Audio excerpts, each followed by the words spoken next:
Magluluto po tayo ng pangat na sapsap sa kamatis. Po.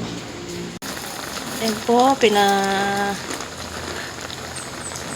kulang ko na po yung kamatis na may siling green. Napakasarap po nito sa kamatis. Sino po nakakamiss dito? Yung pangat na sapsap sa kamatis. Ilalagay ko na po itong sapsap. Ayan po, sariwang-sariwa po.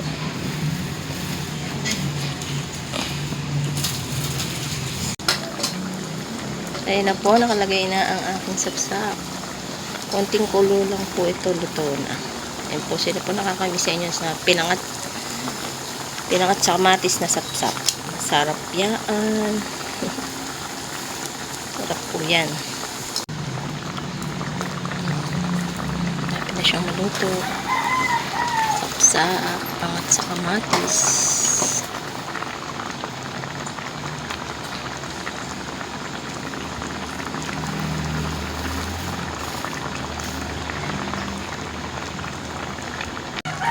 Ang bango, umaamay na ang aking pangat na sapsap. Ito pong aking ngayong niluto ngayong araw na ito. Pangat sa kamatis na sapsap. Sarap nito. Yan, dito na lang po. See you next video. Salamat. Bye.